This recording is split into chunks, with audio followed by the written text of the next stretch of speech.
Oxford has 3 cafe restaurants, Cafe 51, Under the Oaks and Seeger Cafe.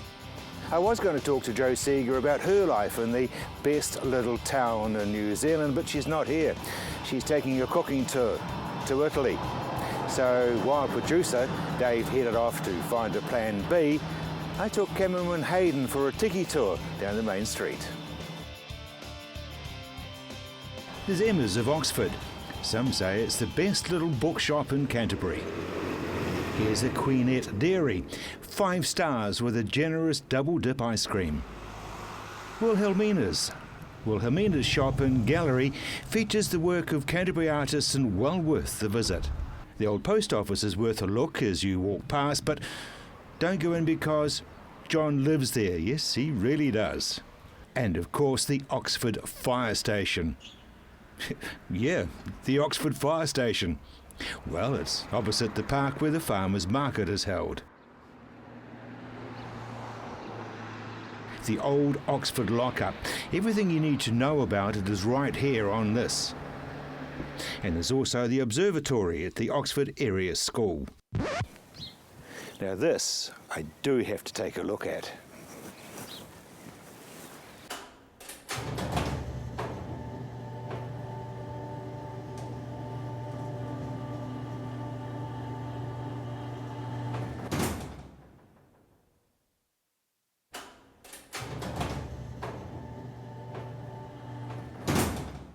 What's the history of an observatory in a school in Oxford? Well, we were exceptionally lucky that in the year 2000 we were donated this 10-instrument telescope from the Oxford Lions. So not many schools actually have something as good as this. And fortunately for us, my predecessors and a couple of really keen locals got together and fundraised for the observatory around it. And so consequently now we can use this observatory far more often than we could in the past. But it was a gift. Is it just Oxford pupils or do you open it up? We open it up to anyone. We've had clubs, other school groups, and so you can book through the website or through us, ringing the school. We'll make a time for you, and not too big a parties because we like everyone to look through it, so about 15 people. So we use it basically in the 2 terms, the 2 winter terms, term 2 and term 3. We're lucky we've got Japanese and Thai students come to our school, so their jaw just drops when they see something. Actually, you don't even need a telescope for the people from Japan because the light pollution is so bad there and you've got 20-storey buildings, they don't see the night sky. Plus also it's upside down, so if anyone's ever keen, they get a special thrill by seeing it upside down because we're in the southern hemisphere, but they just don't see the light. So this is why, when then you put it through a telescope, and it's just, you just hear wow all the time from the kids. It's just brilliant. So Oxford's obviously a very ideal spot for one. It is. It's actually really good because we don't have the light pollution. We're a small town. The council have put in LED lights, so we don't get the light pollution of a lot of other places yet. So on a good clear night, you do get beautiful viewing. So how many schools would have one? Because to me, it's incredible that you do. Yeah, not many. I think there's a couple in the North Island and another 1 or 2 in the South Island. So there's only about 4 of us. That was the beauty of the gift from the Oxford Lions. They did us proud by giving this to us. And where to from here? Careers will be launched, do you think, because of looking through? We possibly. At the moment, because of the space race and the junior kids doing space at the moment, they are excited. So when you hear a wow, hopefully it's that light bulb moment and that some kids will take it further. If it's history you want, there's no better place than the Oxford Museum. You like the museum, Rob? Yeah, I do. Yeah, no, we're very fortunate to have a museum as such in Oxford. And I certainly am very proud to be a member on our committee. And we have some very good members who do so much for the museum. And as you know, we're all volunteers, and it's not easy sometimes to make ends meet when you've got volunteers and trying to keep all the budget as it should be. but luckily we've got some that can know where to go for funding and to assist in our museum. You're still expanding? We are, yes. We've just put on a completely new building at the back of the museum, and it is 30 metres by 13, and it'll be a wonderful display for early farming and early transport, we're hoping. So in another 3 or 4 months' time we should have that up and running and being able to be viewed by the public. The wooden lining's a bit special. Yes, we've dropped the big trees at the back, the big redwoods. We had to remove them to give room for the museum extension, and with having dropped that, we've now decided that we'd get it milled rather than have it wasted. And we've had it milled, and now we've painted it with a clear varnish, and now we're just in the process of putting it all up. The original building, 20,000 bricks, locally made. Yes, they're all handmade and with clay from the local area, and formed into a jig, and then put all up. So, and that once again was volunteer work, and over quite a period of time. We get quite a few school children coming in classes and learning about early history, and of course today with all the modern assistance that they get into computers and all sorts of things, the youngsters find it quite interesting to wind up an old phonograph out the back there and play an early tune. And we have Edison cylinder type phonographs. These belong to the Christchurch Phonographic Society, and they've kindly loaned it to our museum, and all the machines are in working order, if you'd like to hear. I was going to say, let's have a listen. Yeah, I'll just pop it on for you.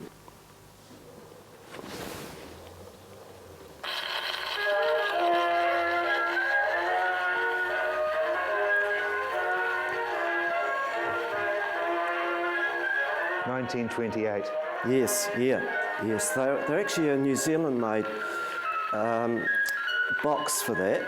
That originally was an Edison machine and imported by a person of Mr. Woolidge in Christchurch.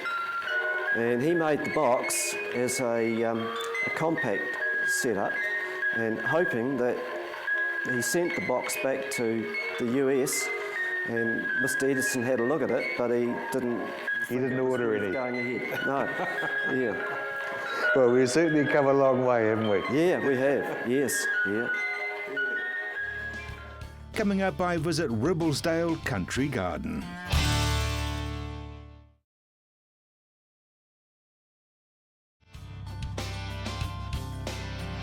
Oxford has a long history as a food gathering region which dates back well before the early settlers arrived here.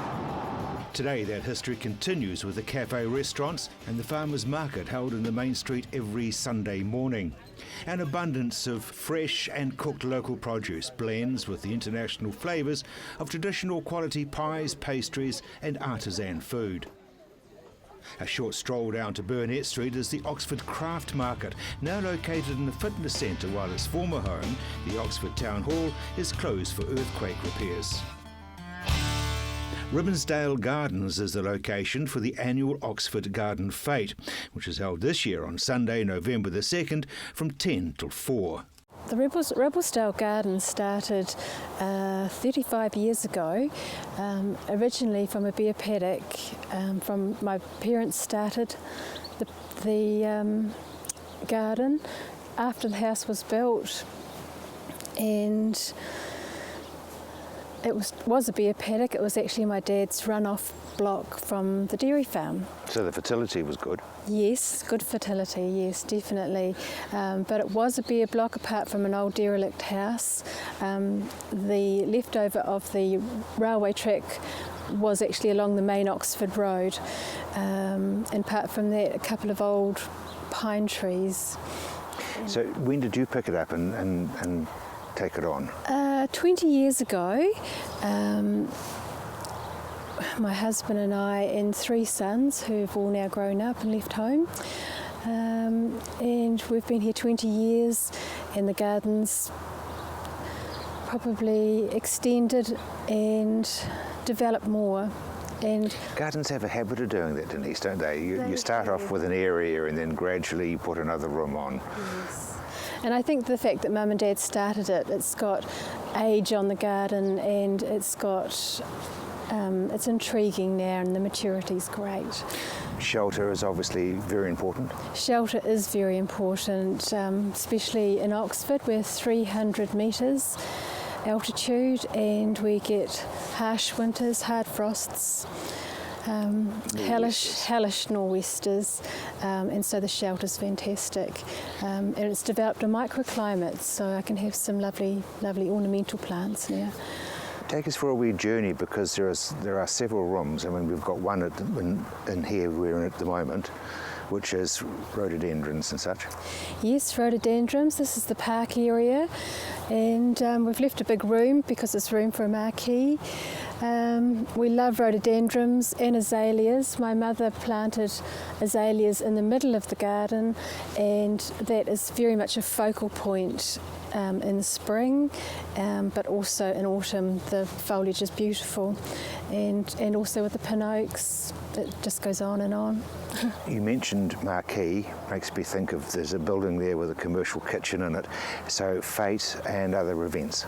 Yes, definitely. It's good for special occasions, weddings, funerals, and yes. And now a fete every year, because this will be the third year for a fete? Yes, the Oxford Garden Fete. This was brought about after the earthquake to lift spirits of the locals, and now we're in our third year of the event. This year, 2nd of November. We're having a special guest, T Radar, and entertainment, food and quality stalls in the garden. And the proceeds go to local organisations? Yes, very pleased to be supporting local organisations. The Oxford Fire Brigade collect off the gate, and we also support Oxford Search and Rescue. Also free stall for Cancer Society, and this year in Oxford Envirotown is our special one. So yes. Tell us more about the gardens, because that's what people are coming to see for the fete. A native area? A native area, and beyond the native area, a stumpery, which is an extension of natives, but also New Zealand alpines, which I've recently got really interested in, and joined the Alpine Society and Trillium Society. You never stop learning with gardening, so it's just ongoing. It's lovely. And you've got a secret garden. A secret room, yes, that was started years ago from actually rocks that I'd collected on holiday, and made a special area, and now it's all enclosed with lovely rhododendrons, and bride and groom like to go in there, and well, anybody really. It's just intriguing. Early on in the season, obviously the roadies aren't out yet, but you've got that sweeping drive where the old railway used to be. Yes, we have. That was quite a hard garden. My mother started that, so that was very challenging for her. Now I just mulch it heavily with pea straw. Again, rhododendrons, lots of woodland treasures. Again, quite a mature garden. I especially like looking after the soil, so we tend to mulch heavily. It stops the weeds in their tracks, and the soil enjoys it. Great for self-seeding of different perennials. Also, the day of the fete, actually, the Meconopsis blue poppies are gorgeous. So that's a Himalayan poppy. It's a beautiful blue, and it's really, really beautiful.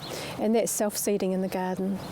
Speaking of self, you've got a small nursery, so the garden is actually helping to pay for itself. Yes. So Ribblesdale Gardens is for pleasure, but also what we make out of the garden treasures and garden tours goes back into improving the garden and getting some help now. My dad was a great help in the garden, but he passed on a while ago, and my mother still comes and helps me. She's turning 80 this year, and we're looking forward to having a 80th birthday party in the garden in November. Future plans? Are you going to be able to squeeze a bit more out? future plans, we just want to look after what we have here and improve on it, really. Yes, so, but the fete will be ongoing, and my business partner Wendy Doody and I are really keen to have this quality event and have a fun day out for all. It's a magnificent setting, and I trust that you and Robin are very, very proud. Yes, we are very proud. It's a lot of hard work, but it's to be cherished, really, and we're really privileged to be here, very much so. Coming events in Oxford. The Oxford Country Garden Fete, Sunday the 2nd of November from 10 till 4. A fundraising event for the Oxford Fire Brigade and the Oxford Search and Rescue. Contact Denise at ribbonsdale@extra.co.nz or phone her on 03 312 40 73. The Oxford Country Classic Fun Run is held on Sunday, September the 21st. Proceeds will be going to the Oxford Squash Club. For more information, phone Marlene on 03 312 4381 or email mkfox@ihug.co.nz.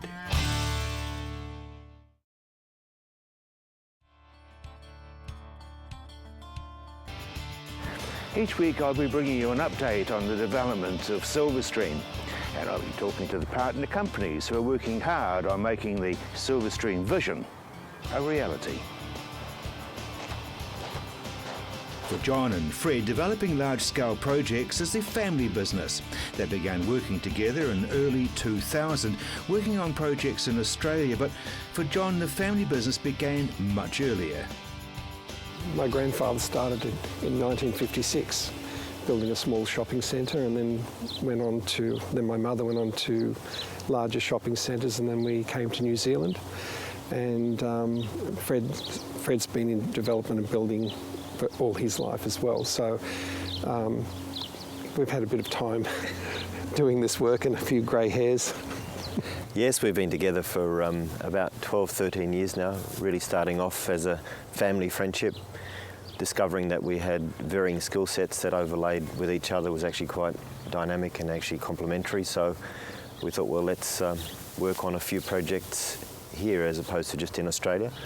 And we started off at Sticks Mill Country Club, and the opportunities have come our way, and we've really looked at this project as really a flagship for the family business. I asked Davis Ogilvie about the fast track of Silverstream. So there's two lots to the fast track. The first was getting the plan rezoned, or the land rezoned.